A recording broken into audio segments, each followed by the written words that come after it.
Here we are, it's Tuesday, August 11th.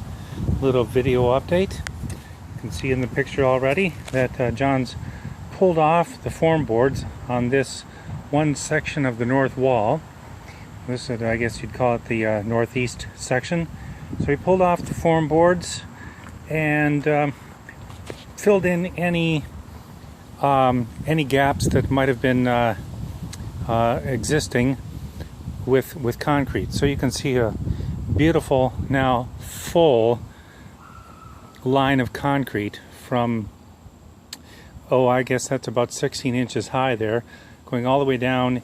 He's actually covered those original stone blocks that the masons cut. So it'll take some archaeologist quite a bit of effort down the road to see what went on underneath there. But he got this part of it done today. Looking down there towards the other end of the north wall, he's got some ropes drawn because he poured an initial footer for this corner down here. So you can see we've talked about this wall in the last video or two.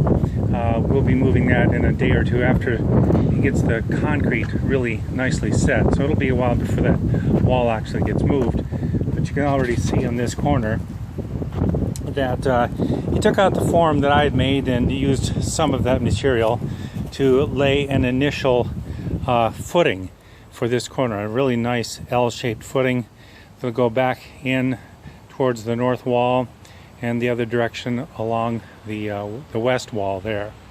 So I believe he told me that after this sets up, he's going to use some of these field stones around here to build up that wall rather than just total concrete. So he'll do field stone and mortar up to, I don't know, maybe a foot high.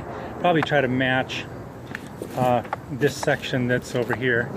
Again, I always shoot these later in the day when the sun does funny things.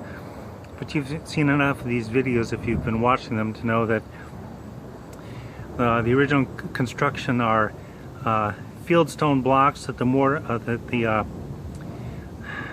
the original builders cut in relatively square shapes, then put those horizontal boards over them, and then built the rest of the structure on top.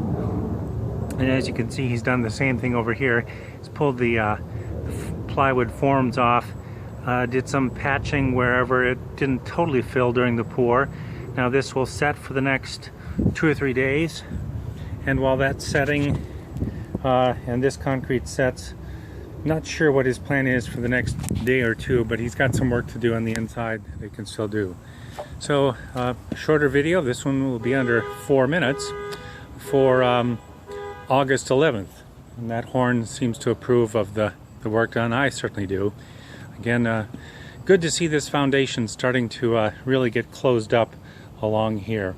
That footing will be set up, and again in a day or two when it all sets, he'll come back and work on this section, try to get that wall pulled inward so that the gap on the inside is all closed. You see he's already got some rocks in there, and there's a gap along there. The sun's not helping me out with the view, but that's the update. Some concrete work done for August 11th.